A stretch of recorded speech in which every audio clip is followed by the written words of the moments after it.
Selamat malam sejahtera, shalom Ibu Bapak Saudara-saudara Jemaat GPB Sejahtera di DKI Jakarta yang diberkati Tuhan. Salam sehat semua. Mari membaca Alkitab. Pembacaan Alkitab kita di malam hari ini terambil dalam kitab Yeremia pasalnya yang ke-51 dan 52. Mari kita satu di dalam doa. Bapa Surgawi, di malam yang indah ini kembali kami datang menghampiri hadirat-Mu. Dalam doa syukur kami, Engkau sudah sertai kami sepanjang perjalanan hidup kami dari pagi hari hingga malam ini. Sebelum kami masuk dalam tidur malam kami akan membaca bagian dari Alkitab yang berintikan firman Allah. Tuhan, berikanlah kami pendampingan melalui Roh Kudus-Mu yang menguatkan tubuh kami dan mengarahkan kami sehingga kami fokus dalam pembacaan Alkitab. Doa di malam ini kami hanya serahkan di dalam nama Yesus Kristus yang adalah firman yang hidup. Amin.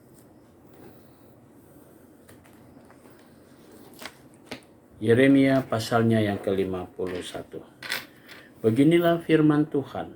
Sesungguhnya aku menggerakkan terhadap Babel, terhadap penduduk negeri orang-orang Kastim, suatu semangat pemusnah. Aku akan mengirim ke Babel penampi-penampi yang akan menampinya dan yang akan menyapu bersih negerinya. Sebab mereka mengepungnya dari segala pihak pada hari malapetaka. Hendaklah si pemanah membidik panahnya kepada orang yang membidik dan kepada orang yang berbaju zirah. Janganlah merasa sayang akan teruna-terunanya, tumpaslah segala tentaranya. Orang-orang yang terbunuh akan rebah di negeri orang-orang Kastim, dan orang-orang yang luka parah di jalan-jalannya. Sungguh Israel dan Yehuda tidak ditinggalkan sebagai janda oleh Allahnya, oleh Tuhan semesta alam. Sebab negeri orang Kastim penuh dengan kesalahan terhadap Yang Maha Kudus, Allah Israel. Larilah dari tengah-tengah Babel, hendaklah setiap orang menyelamatkan nyawanya supaya kamu jangan tertumpas karena kesalahannya. Sebab inilah waktu pembalasan bagi Tuhan, Ia membayar ganjaran kepadanya. Babel tadinya seperti piala emas di tangan Tuhan yang memabukkan seluruh bumi bangsa-bangsa minum dari anggurnya. Itulah sebabnya bangsa-bangsa menjadi gila. Tiba-tiba Babel jatuh dan pecah, ratapilah dia. Ambillah balsam untuk lukanya, mungkin ia menjadi sembuh. Kami tadinya mau menyembuhkan Babel, tetapi ia tidak dapat disembuhkan. Tinggalkanlah dia, marilah kita pulang masing-masing ke negerinya. Sungguh penghukumannya sudah sampai ke langit, sudah menjangkau awan-awan. Tuhan telah membuat segala kebenaran kita menjadi nyawa. Marilah kita ceritakan di Sion perbuatan Tuhan Allah kita. Lancipkanlah anak-anak panah, siapkanlah perisai-perisai. Tuhan telah membangkitkan semangat raja-raja Media, sebab rencananya terhadap Babel ialah untuk memusnahkannya. Itulah pembalasan Tuhan, pembalasan karena bait sucinya. Angkatlah panji-panji terhadap tembok-tembok Babel, perkuatlah penjagaan, tempatkanlah orang-orang jaga, persiapkanlah penghadang, sebab Tuhan telah melaksanakan juga apa yang diancamkannya terhadap penduduk Babel. Hai engkau yang tinggal di tepi sungai besar, yang mempunyai kekayaan besar, akhir hidupmu sudah datang, batas hidupmu sudah sampai. Tuhan semesta alam telah bersumpah demi dirinya sendiri, sesungguhnya engkau penuh dengan manusia-manusia seperti belalang, tetapi orang akan mengangkat pekik pertempuran terhadapmu. Tuhanlah yang menjadikan bumi dengan kekuatannya, yang menegakkan dunia dengan kebijaksanaannya, dan yang membentangkan langit dengan akal budinya. Apabila Ia memperdengarkan suaranya, menderulah bunyi air di langit. Ia menaikkan kabut awan dari ujung bumi. Ia membuat kilat seperti dengan hujan dan mengeluarkan angin dari perbendaraannya. Setiap manusia ternyata bodoh, tidak berpengetahuan. Dan setiap pandai emas akan menjadi malu karena patung buatannya. Sebab patung tuangannya itu adalah tipu. Tidak ada nyawa di dalamnya. Semuanya adalah kesia-siaan. Pekerjaan yang menjadi buah ejekan dan yang akan binasa pada waktu dihukum. Tidaklah begitu dia yang menjadi bagian Yakub. Sebab dialah yang membentuk segala-galanya. Dan Israel adalah suku miliknya. Namanya ialah Tuhan semesta alam. Engkau tadinya adalah palu godam bagiku, senjata perang, dengan engkau aku menghancurkan bangsa-bangsa, Dengan engkau aku memusnahkan kerajaan-kerajaan. Dengan engkau aku menghancurkan kuda dan pengendaranya. Dengan engkau aku menghancurkan kereta dan penunggangnya. Dengan engkau aku menghancurkan orang laki-laki dan perempuan. Dengan engkau aku menghancurkan orang tua dan muda. Dengan engkau aku menghancurkan teruna dan darah. Dengan engkau aku menghancurkan gembala dan kawanan dombanya. Dengan engkau aku menghancurkan petani dan lembu pembajaknya. Dengan engkau aku menghancurkan bupati-bupati dan pembesar-pembesar. Namun aku akan membalaskan kepada Babel, kepada setiap penduduk negeri orang Kastim, segala kejahatan yang telah mereka lakukan terhadap Sion di depan matamu sendiri. Demikianlah firman Tuhan. Sesungguhnya aku menjadi lawanmu, hai gunung pemusnah. Demikianlah firman Tuhan yang memusnahkan seluruh bumi. Aku akan mengancungkan tanganku kepadamu, menggulingkan engkau dari bukit batu, dan membuat engkau menjadi gunung api yang telah padam. Orang tidak akan mengambil batu penjuru atau batu dasar daripadamu, tetapi engkau akan menjadi tempat tandus yang kekal. Demikianlah firman Tuhan. Angkatlah panji-panji di bumi, tiuplah sangkakala di antara bangsa-bangsa. Persiapkanlah bangsa-bangsa berperang melawan Babel. Kerahkanlah kerajaan-kerajaan melawannya. Ararat, Mini, dan Askenas. Angkatlah seorang panglima melawannya. Tampilkanlah kuda seperti kawanan belalang. Persiapkanlah bangsa-bangsa berperang melawan raja-raja Media, beserta bupati-bupati dan pembesar-pembesarnya, dan setiap negeri yang dibawa kuasanya. Bumi berguncang dan bergetar sebab rancangan Tuhan terhadap Babel sedang terlaksana, yakni untuk membuat negeri Babel menjadi tempat tandus yang tidak berpenduduk. Pahlawan-pahlawan Babel telah berhenti berperang. Mereka tinggal duduk di kubu-kubu pertahanan. Kegagah beranian mereka sudah lenyap. Mereka sudah menjadi seperti perempuan. Tempat-tempat tinggalnya sudah terbakar. Palang-palang pintunya sudah patah. Pesuruh-pesuruh cepat keluar, berlari susul menyusul. Pembawa-pembawa kabar susul menyusul untuk mengabarkan kepada Raja Babel bahwa kotanya telah direbut dari segala penjuru. Tempat-tempat penyeberangan telah diduduki, benteng-benteng pertahanan telah dihanguskan dengan api, prajurit-prajurit telah menjadi gempar. Sebab beginilah firman Tuhan semesta alam Allah Israel, putri Babel adalah seperti tempat pengirikan pada waktu orang-orang menginjak-injaknya. Sedikit waktu lagi akan datang waktu panen baginya. Aku dimakan habis, dihamburkan oleh Nebukadnezar Raja Babel. Diletakkan seperti mangkuk yang kosong. Ia menelan aku seperti ular naga. Ia memenuhi perutnya dengan pengananku yang enak-enak. Ia membuang aku. Biarlah kemegahan dan penghancuran atasku tertimpa kepada Babel. Begitulah hendaknya, berkata penduduk Sion.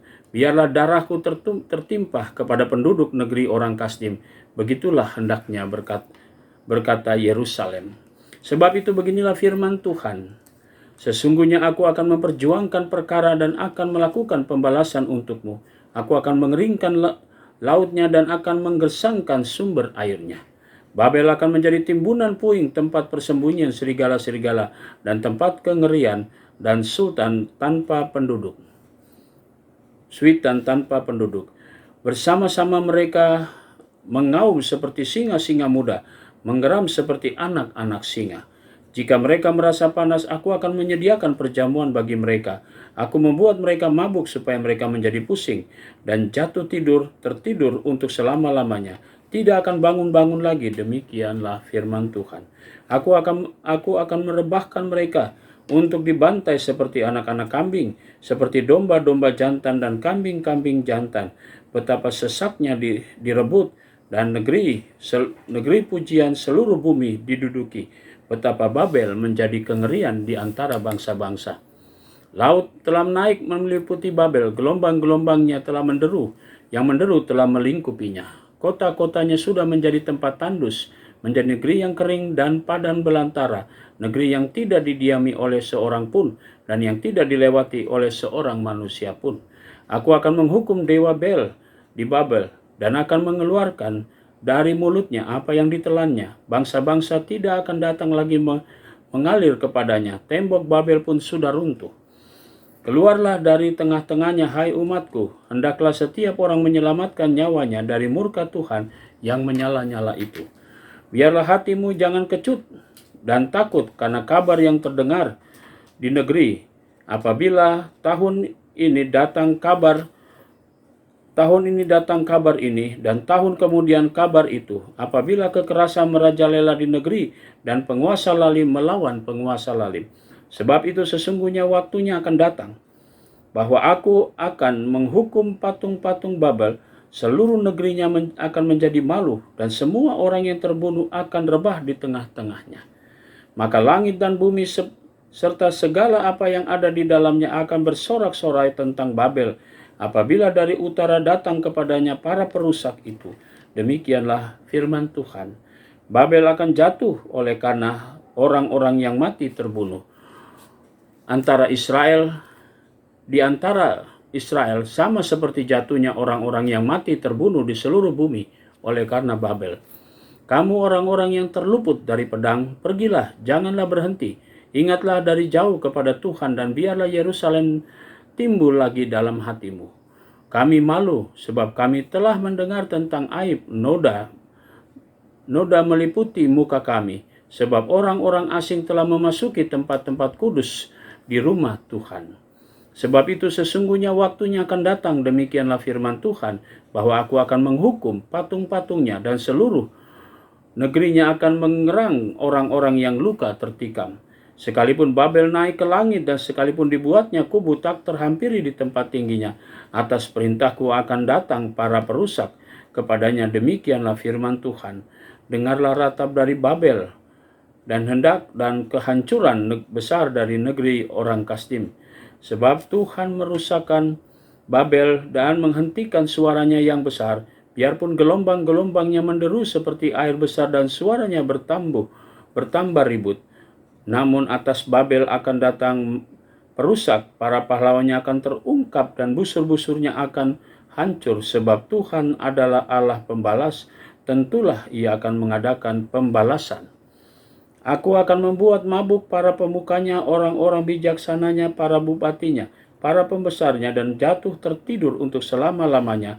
Tidak akan bangun-bangun lagi. Demikianlah firman Tuhan, yang Tuhan semesta alam namanya.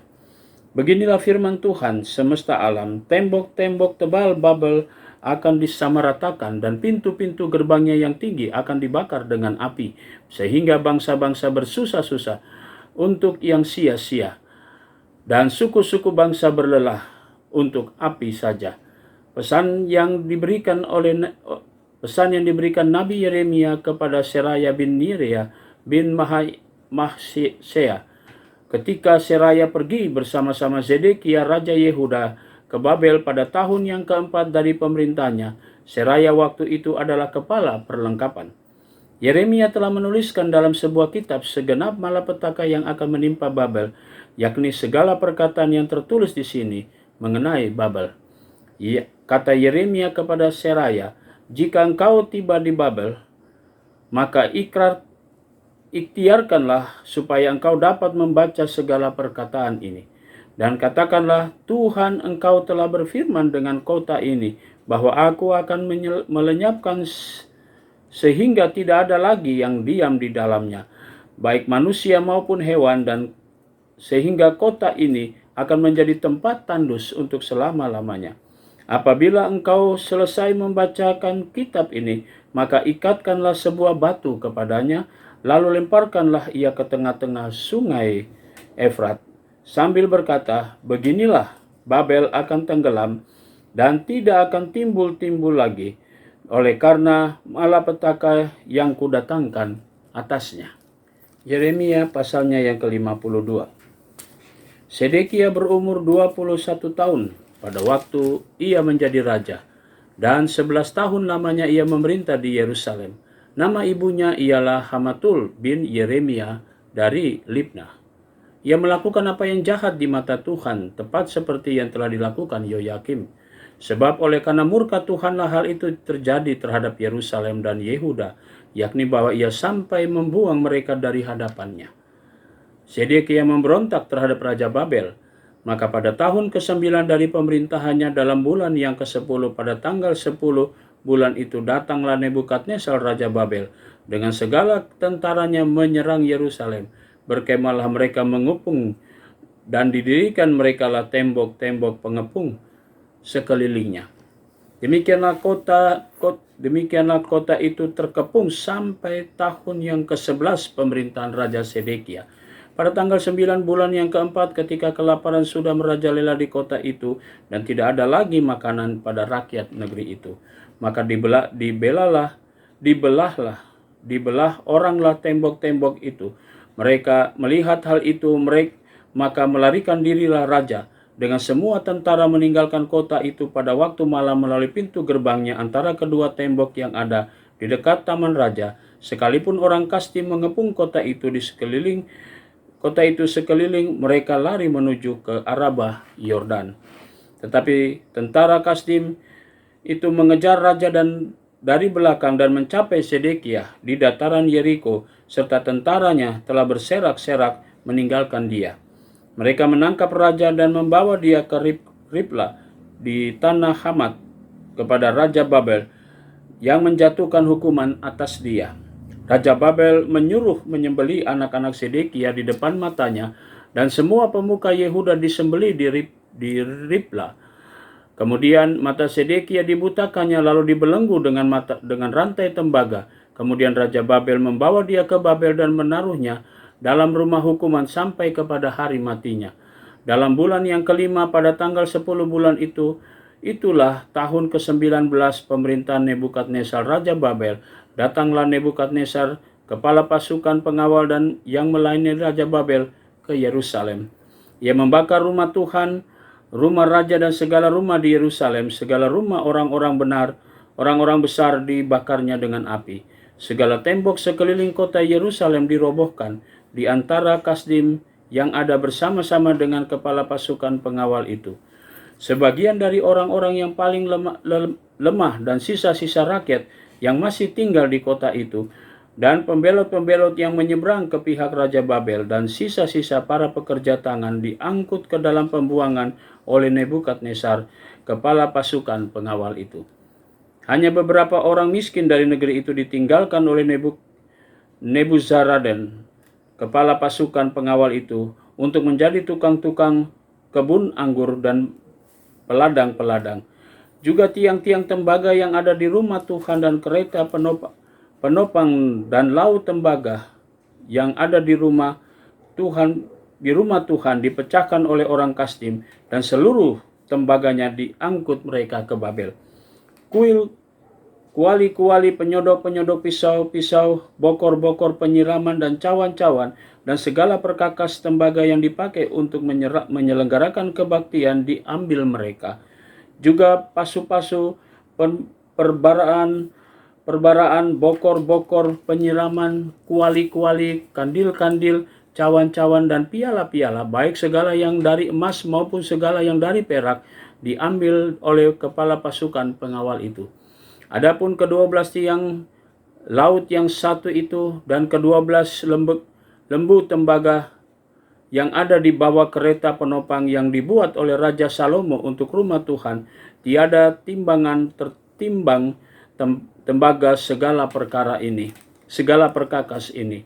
Adapun tiang-tiang itu, satu tiang 18 hasta tingginya dan dapat dililit oleh tali yang 12 hasta panjangnya, tebalnya 4 jari dan geronggang dari dalam.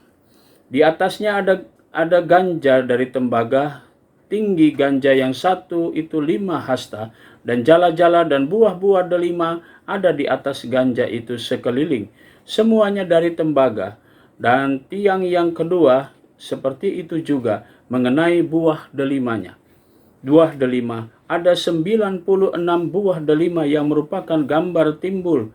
Seluruhnya buah-buah delima itu ada 100 pada jala-jala itu berkeliling. Lalu kepada pasukan pengawal itu menangkap Seraya, imam kepala, dan Sefanya, imam tingkat 2, dan ketiga orang penjaga pintu.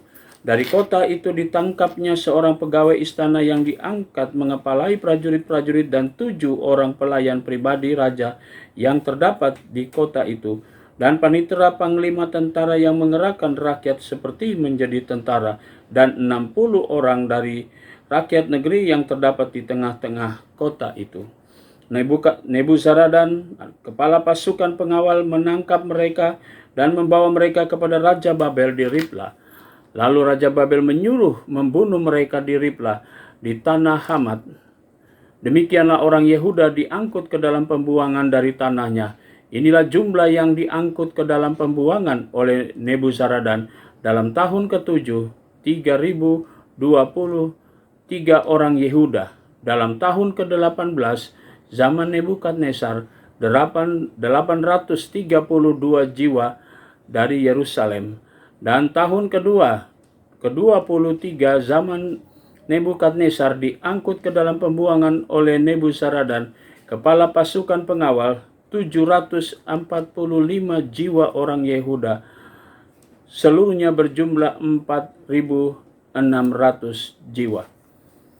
Kemudian dalam tahun ke-37 sesudah Yoyakin, Raja Yehuda, dibuang dalam bulan yang ke-12 pada tanggal 25 bulan itu, maka Ewil Merodak, Raja Babel, dalam tahun ia menjadi raja, menunjukkan belas kasihannya kepada Yoyakin, Raja Yehuda, dengan melepaskannya dari penjara. Ewil Merodak berbicara baik-baik dengan dia dan memberikan kedudukan kepadanya lebih tinggi daripada kedudukan raja yang bersama-sama dengan dia di Babel. Yoyakin boleh mengganti pakaian penjaranya dan boleh selalu makan roti di hadapan raja selama hidupnya. Dan tentang belanjanya, Raja Babel serta memberikan kepadanya sekedar yang perlu tiap-tiap hari selama hidupnya sampai hari matinya. Demikianlah pembacaan Alkitab malam ini. Mari kita satu dalam doa. Bapa di surga, terima kasih untuk pembacaan Alkitab kami malam ini. Saatnya kami memasuki tidur malam kami mau serahkan seluruh hidup kami dalam tangan kuasa Tuhan. Tuhan memberkati kami dan melindungi kami sehingga besok pagi kami boleh bangun dengan tubuh yang diberkati Tuhan untuk melanjutkan kehidupan yang Tuhan Yesus berikan kepada kami. Pada malam hari ini kami juga mau berdoa untuk jemaat-jemaat GPIB. Tuhan berkati juga secara khusus jemaat sejahtera di DKI Jakarta, tiap rumah tangga, tiap pribadi. Tuhan berkati akan seluruh hidup kami, dan doa syukur kami malam ini kami hanya alaskan dalam nama Yesus Kristus, Tuhan dan Juru Selamat kami yang hidup. Kami sudah berdoa dan mengucap syukur kepada Bapa di sorga. Amin. Selamat malam, selamat beristirahat. Tuhan memberkati saudara.